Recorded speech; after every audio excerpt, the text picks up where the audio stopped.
बड़ी खबर आपको बताते हैं, रंजू देवी का नाम वोटर लिस्ट में मौजूद है। दरअसल राहुल गांधी से जब रंजू देवी मिली थी तो वोटर लिस्ट से नाम कटने पर उसने बातें कही थी रंजू देवी का, लेकिन ये दावा झूठा निकला।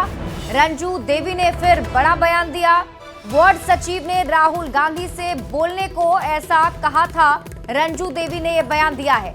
अब रंजू देवी ने बताया कि नाम ड्राफ्ट वोटर लिस्ट में मौजूद है। रोहतास की रहने वाली है रंजू देवी। राहुल गांधी से वोटर अधिकार यात्रा के दौरान मिली थी और पहले राहुल गांधी के सामने कहा था कि उनका भी नाम वोटर लिस्ट में नहीं है, लेकिन अब उनकी तरफ से बड़ा बयान दिया गया है जिसमें रंजू देवी कह रही हैं कि राहुल गांधी के सामने ऐसा कहने के लिए वार्ड सदस्य ने कहा था। हमारा नाम है रंजू देवी, नौहट्टा प्रखंड से आया हूँ, चफला गांव से। पति के नाम है सुधीर राम। हमारे वोटर लिस्ट में हमारे घर के परिवार के 6 गो के नाम कट गया है। आप पहले थे उस पे? जी पहले थे। ये नया वाला जो बना लिस्ट उसमें नहीं आया है। आपने कितनी बार वोट दिया है? मतलब कितने चुनाव में आपने वोट दिया है? हम दिए हैं सर 4-5 बार। 4-5 वोट दिए। हाँ। आप कितनी बार दिए? 4-5 बार आपने भी दिया। तो आप सब ने मतलब 2-3 बार दिया है? जी। कोई मतलब ही नहीं होता काटने का? हमारा वार्ड जो है और पंच है, अरे वार्ड सचिव हैं, वो दोनों निकाल के लिस्ट लाए। उसमें हमको बोले आपको 6 आदमी के नाम नहीं है, चलिए वहाँ पर आ रहे हैं राहुल गांधी, तेजस्वी यादव, उनसे मिल लीजिए और अपना नाम जुड़वा लीजिए। तो हम लोग देहात के औरत हैं, गंवार लोग हैं, जो जैसा कहता है वही न सुनेंगे। हम लोग गए वहाँ, तो वहाँ भी बोला उन लोग के बोलना राहुल गांधी से कि हम लोग के 6 आदमी के नाम नहीं है, पुराना लिस्ट में था, नया वाला में नहीं है। तो वही बात हम वहाँ जाकर बोले हैं। अभी आपको बीएलओ के द्वारा दिखाया गया लिस्ट नया वाला जो 1 अगस्त 2025 को प्रकाशन हुआ है, उसमें अपना नाम अपना पाया? हाँ, और अपने परिवार के सदस्यों का नाम पाया आपने? सबको नाम पाया। बढ़ते हैं आगे और बात अगली खबर की। मुख्यमंत्री नीतीश कुमार की अध्यक्षता में हुई बिहार कैबिनेट की बैठक में 16 एजेंडों पर मुहर लगी है। प्रतियोगी परीक्षाओं के पीटी में अभ्यर्थियों को केवल 100 रुपए परीक्षा शुल्क देने के प्रस्ताव पर मुहर लगी और इसके अलावा राजकीय पुरस्कार प्राप्त शिक्षकों को अब 15,000 की जगह 30,000 रुपए देने का फैसला लिया गया है। इसके साथ ही सरकार ने कई महत्वपूर्ण योजनाओं पर अपनी सहमति दे दी है। आज मंत्रिपरिषद में 16 एजेंडों पर निर्णय हुआ है। 16 एजेंडों पर आज निर्णय हुआ है।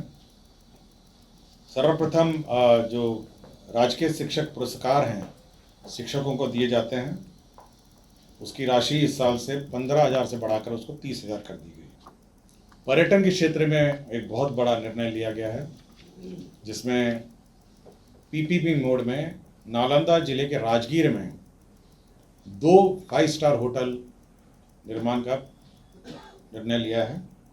इसमें सरकार जमीन उपलब्ध कराएगी और 2 5 स्टार होटल आपके राजगीर में। सीएम नीतीश कुमार की अध्यक्षता में आज बिहार कैबिनेट की बैठक संपन्न हुई और इस बैठक में 16 एजेंडों पर सरकार ने अपनी सहमति जताई है। जिन महत्वपूर्ण एजेंडों पर सरकार ने अपनी सहमति दी है उसमें एक महत्वपूर्ण एजेंडा है राष्ट्रीय पुरस्कार शिक्षकों का। जिन शिक्षकों को जो प्राथमिक, मध्य और माध्यमिक या उच्च माध्यमिक शिक्षा में अपना योगदान दे रहे हैं, उनको सरकार ने अब जो राजकीय पुरस्कार मिलेगा, ऐसे शिक्षकों को 15,000 की जगह अब सरकार 30,000 रुपये देगी।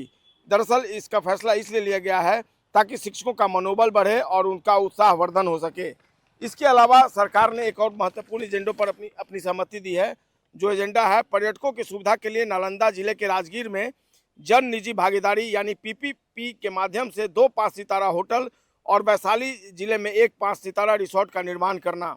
निश्चित तौर पर जो पहले से इनवेलिंग संशोधन अधिनियम 2023 है उसके तो लंबे इंतजार के बाद आखिरकार अनुकंपा पर बहाली का इंतजार अब खत्म हो गया है। बिहार में शिक्षा विभाग में आज कुल 5,353 अभ्यर्थियों को नियुक्ति पत्र सौंपा गया। पटना संवाद भवन में आयोजित नियुक्ति पत्र वितरण समारोह में सीएम नीतीश कुमार, दोनों डिप्टी सीएम सम्राट चौधरी और विजय सिन्हा के साथ ही शिक्षा मंत्री सुनील कुमार के साथ मंत्री विजय चौधरी इन लोगों को नियुक्ति पत्र बांटते नजर आए। इन लोगों की नियुक्ति माध्यमिक और उच्च माध्यमिक विद्यालय में क्लर्क और परिचारी के पदों पर की गई है।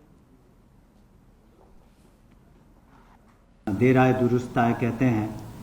तो अब आज से आप सभी सरकारी सेवक हैं और जो भी सुविधाएं सरकारी सेवकों को मिलती हैं वो आपको भी मिलेंगी। मैं इसलिए आपको ये कह रहा हूँ क्योंकि देखिए कोई भी काम छोटा बड़ा नहीं होता है, एक टीम वर्क होता है, टीम के अगुवा होते हैं, लीडर होते हैं और बाकी सभी उसमें कंट्रीब्यूट करते हैं।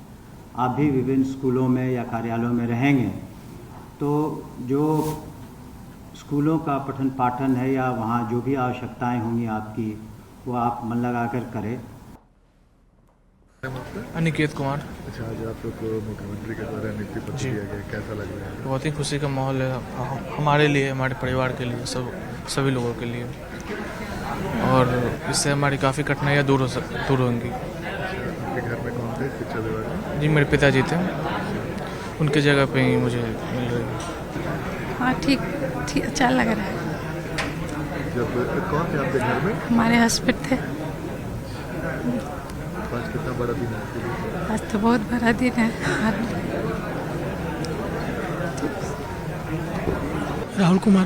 कैसा लग रहा है? अच्छा लग रहा है, 5 वर्षों के बाद नियुक्ति पत्र मिला है मुख्यमंत्री जी के द्वारा। सभी आश्रितों के परिवार में खुशी है। पिता। बिहार विधानसभा चुनाव से पहले बीजेपी का परिवार और बड़ा हो गया है। पटना बीजेपी दफ्तर में आयोजित मिलन समारोह में पूर्व केंद्रीय मंत्री नागमणि, उनकी पत्नी सुचित्रा सिन्हा और पूर्व आईपीएस आनंद मिश्रा सहित कई लोगों ने अपने समर्थकों के साथ बीजेपी का दामन थाम लिया। नेशनल पीपुल्स पार्टी के प्रदेश अध्यक्ष इंजीनियर अवधेश कुमार और सवर्ण सेना के आशुतोष कुमार भी बीजेपी में शामिल हो गए हैं। प्रदेश बीजेपी अध्यक्ष दिलीप जायसवाल, डिप्टी सीएम सम्राट चौधरी और विजय सिन्हा ने इन सभी को सदस्यता दिलाई है। बीजेपी में शामिल होने के बाद नागमणि ने कहा कि सरकार के कामकाज से प्रभावित होकर बीजेपी में आए हैं। बिहार का आम जनता का जितना डिमांड था 60% मैंने पूरा करने का काम किया है।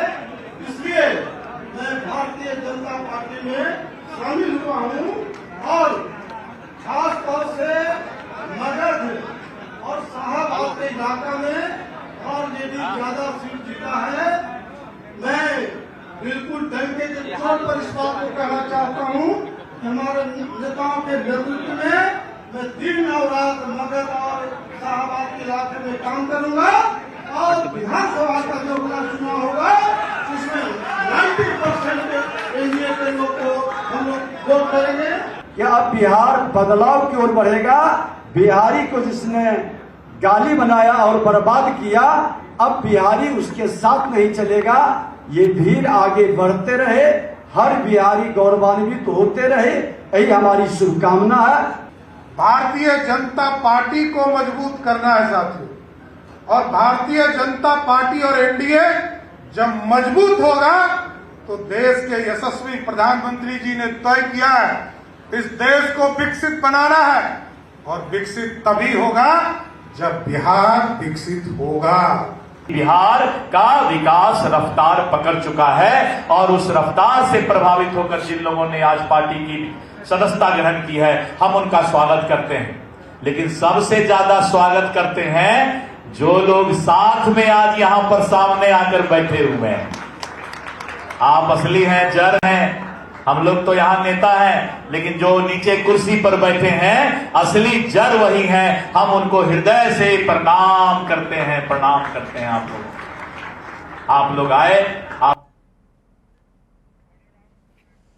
वहीं बीजेपी में शामिल होने के बाद पूर्व आईपीएस आनंद मिश्रा ने कहा है कि वे बीजेपी में चुनाव लड़ने नहीं आए हैं, बल्कि कुछ सीखने आए हैं, जमीन पर जाकर खुद को ट्रेन करने आए हैं। आनंद मिश्रा ने कहा कि प्रशांत किशोर की पार्टी जनसुराज से जब वे जुड़े थे तो उन्हें काफी उम्मीद थी, लेकिन वो पार्टी उनकी उम्मीदों पर खरी नहीं उतरी, इसलिए अलग हो गए। देखिए, मेरी कोई राजनीति नहीं है। बीजेपी एक बहुत बड़ा मंच है, प्लेटफॉर्म है, जो कि मुझे लगता है कि सदैव देश हित, राष्ट्रहित में काम करता रहा है और करता रहेगा। इसी राष्ट्रहित के भावना से किया हुआ काम में मैं एक सिपाही बन के बीजेपी के साथ, बीजेपी के परिवार में रह के काम करना चाहता हूँ, कार्यकर्ता भाव से। कहा जा रहा है बक्सर से चुनाव लड़ना चाहते हैं। नहीं, नॉट एट ऑल। ये एकदम गलत बात है, ये गलत बात फैलाई जा रही है। मैं कभी टिकटार्थी नहीं हूँ। मैं बार बार कहता हूँ, मुझे समझना है, किसने समझने जानने की जरूरत है। मैं अपने को ट्रेन करना चाहता हूँ। तो भाजपा से बेहतरीन जो कि राष्ट्रीय हित में और राष्ट्रीय स्तर पे जाके काम किया जा सकता है, तो मुझे लगता है इससे अच्छा मेरा परिवार, मेरा स्कूल दूसरा नहीं हो सकता। मैं एकदम कार्यकर्ता भाव से यहाँ पे रह के काम करना चाहता हूँ। तेजस्वी यादव ने बड़ा बयान दिया है, राहुल गांधी को बनाएंगे पीएम। तो ये बड़ी खबर आपको बता रहे हैं। ये बड़ा बयान तेजस्वी यादव की तरफ से दिया गया, जिसमें नवादा में तेजस्वी यादव ने कहा कि राहुल गांधी को पीएम बनाएंगे। राहुल गांधी पर उन्होंने ये बड़ा बयान दिया है और ये भी कहा कि अगली बार राहुल गांधी को पीएम बनाना है। वोटर अधिकार यात्रा पर तेजस्वी यादव निकले हुए हैं। राहुल गांधी और तेजस्वी यादव साथ में मिलकर इस यात्रा को कर रहे हैं। नवादा में उनकी तरफ से बड़ा बयान दिया गया। उन्होंने कहा कि इस बार बिहार में एनडीए को उखाड़ फेंकेंगे। क्या कुछ कहा है आपको दिखाते हैं। इस बार बिहार में एनडीए को उखाड़ फेंकेंगे और अगले बार जब भी लोकसभा चुनाव होगा तो राहुल गांधी जी को प्रधानमंत्री हम लोग बनाने का काम करेंगे। तो आप सब लोगों का बहुत बहुत दिल से हम धन्यवाद देते हैं। नवादा की जनता जिंदाबाद। और जेडीयू के वरिष्ठ नेता जल संसाधन मंत्री विजय चौधरी ने राहुल गांधी की वोटर अधिकार यात्रा पर निशाना साधा है। विजय चौधरी ने कहा कि इससे लक्ष्यहीन और दिशाहीन कोई यात्रा नहीं हो सकती। उन्होंने कांग्रेस की ओर से राहुल गांधी को जननायक बताने पर भी चुटकी ली। कहा कि हो सकता है राहुल गांधी दिल्ली जाते जाते राष्ट्रपिता भी बन जाएं। निवासी सुबोध कुमार पिता कि कोई आदमी इनकी यात्रा पर या इनकी यात्रा के मकसद पर अगर गौर करेगा तो उसको सीधे दिखेगा कि इससे अधिक लक्ष्यहीन, दिशाहीन यात्रा नहीं हो सकती। अब वो तो अब कहे न, जो कुछ दिन में उनको राष्ट्रपिता कह देंगे तो हम लोग क्या करें। ये तो इतना देश पर मेहरबानी है न किए हैं। वो दिल्ली पहुंचे तो उनको राष्ट्रपिता बना दिए। वहीं बीजेपी प्रदेश अध्यक्ष दिलीप जायसवाल ने कहा कि राहुल गांधी जिस यात्रा पर निकले हैं उसकी शुरुआत में ही हवा निकल गई है, क्योंकि बिहार की जनता ने उन्हें साफ संदेश दे दिया है कि यहाँ के मतदाताओं का वोट चुराने का हक किसी को नहीं है और ना ही कोई ऐसा कर पाएगा। बिहार की जनता सतर्क है और इसलिए उनसे राहुल गांधी के इस अभियान से खुद को अलग कर लिया है। जिस यात्रा पर निकले हैं उस यात्रा का हवा शुरू में ही निकल गया, क्योंकि बिहार की जनता ने उनको स्पष्ट रूप से संकेत और संदेश दे दिया कि यहाँ के मतदाता का वोट चोरी करने का किसी को ना हक है और ना कोई कर पाएगा। बिहार की जनता सजग है और बिहार की जनता इसीलिए राहुल गांधी के इस अभियान से अपने आप को किनारा कर लिया। वहीं राहुल गांधी और तेजस्वी यादव के वोटर अधिकार यात्रा पर विधायक ज्ञानेंद्र सिंह ज्ञानू ने कहा कि इनके घूमने से कोई फर्क नहीं पड़ने वाला, जनता को कंफ्यूज करने का प्रयास है। बिहार की जनता राहुल गांधी को नोटिस नहीं लेती है। फर्क नहीं पड़ने वाला है, राहुल गांधी वगैरह कोई नोटिस थोड़ी ले रहा है, कोई फर्क नहीं पड़ने वाला है। ये सब बिहार झूठ मूठ का इलेक्शन कमीशन पर ये आरोप लगा के कहाँ आज तक उसने एफिडेविट मांग रहा है, नहीं दे पाया। उस तेजस्वी से पूछा गया एक्सप्लेनेशन वगैरह, वो जवाब नहीं दे पाया। तो ये सब ढकोसला है, केवल अपना ये करने के लिए, लोगों कंफ्यूज, जनता को कंफ्यूज करने का ये है, बाकी कुछ नहीं।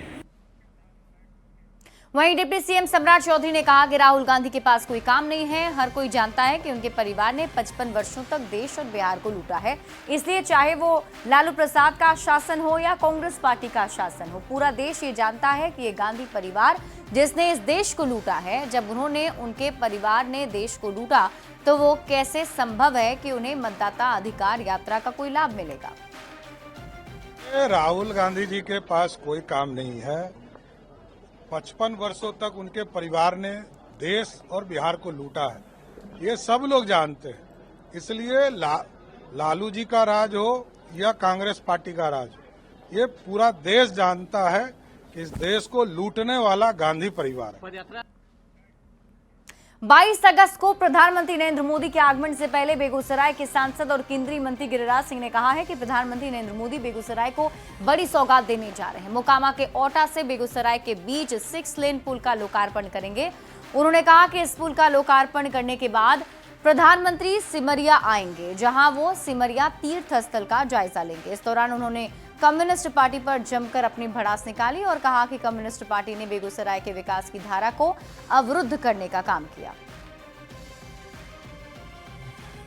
और दक्षिण बिहार तक कहने का एक रहता है कि इधर नॉर्थ बिहार उधर दक्षिण बिहार, उसको जोड़ने का साधन पुल ही होता है, चाहे रेल पुल हो चाहे गंगा पुल। और ये काम एनडीए की सरकार ने ही की है। एनडीए की सरकार, नीतीश कुमार और नरेंद्र मोदी की सरकार आज 22 तारीख को नरेंद्र मोदी जी के नेतृत्व में सिमरिया घाट पे 6 लेन पुल, जो पहली बार बिहार का बेगूसराय में बना है, वो आएंगे। इसका लोकार्पण विधिवत तो टेक्निकली होगा गया से, लेकिन फिजिकल होगा सिमरिया से। भोजपुरी एक्टर पवन सिंह ने कल पूर्व केंद्रीय मंत्री आरके सिंह से मुलाकात की थी और इस मुलाकात के बाद आरके सिंह ने न्यूज 18 से बातचीत करते हुए पवन सिंह का बचाव किया। आरके सिंह ने पवन सिंह किस कारण चुनाव लड़े थे, ये उन्होंने बताया। आरके सिंह ने कहा, पवन सिंह की हम विशेष गलती नहीं मानते हैं। टिकट काटने के बाद उनके दिल में तकलीफ हुई होगी। आरके सिंह ने कहा, पवन सिंह के साथ उनका गिला शिकवा दूर हो गया है। सर, कल आपकी मुलाकात हुई, पवन सिंह आपसे मिलने आए थे यहाँ पर, क्या बातचीत हुई दोनों लोगों में? पवन सिंह जी हमारे ही क्षेत्र के हैं, बल्कि जहाँ पर हमारी शादी हुई है वहाँ पर के गोतिया लोग हैं, तो हम लोग दूर से रिलेटेड भी हैं। तो आए थे हमसे, वे कुछ समय से कह रहे थे कि हम आना चाहते मिले, तो आए थे हमसे मिलने। और फिर हमको बताए किस कारण से उनको लड़ना पड़ा काराकाट। कुछ लोग और भी आकर के पहले ही हमको बता गए थे कि क्या कारण है, तो वो हम समझ गए थे कि क्या कारण है।